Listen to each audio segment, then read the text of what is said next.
శివపురాణం అనేది శైవ మతానికి సంబంధించిన ఒక ప్రాచీన గ్రంథం. దీని పూర్తి కథ అనేక సంహితాలుగా విభజించబడి ఉంది.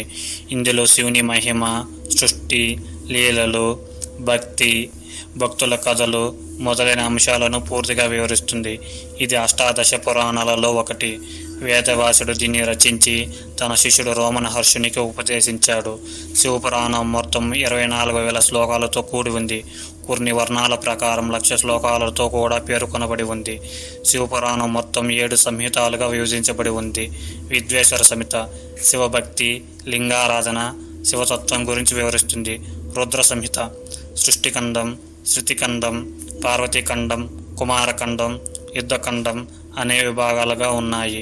ఇందులో శివుని వివాహం, కుమారస్వామి జననం, తారకాసుని వధ వంటి కథలుంటాయి. శతరుద్ర సంహిత శివుని రూపాలు, లీలలు, అవతారాల గురించి వివరిస్తుంది. కైలాస సంహిత శివుని నిజమైన కైలాస పర్వతం, అక్కడి జీవనాధారం గురించి వివరాలు.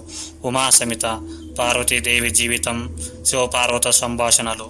వాయువ్య సంహిత శివభక్తుల కథలు, శివతత్వం గురించి తాత్విక చర్చలు. కోటి రుద్ర సంహిత శివుని కోటి రూపాలు, వాటి విశేషాల గురించి వివరిస్తుంది.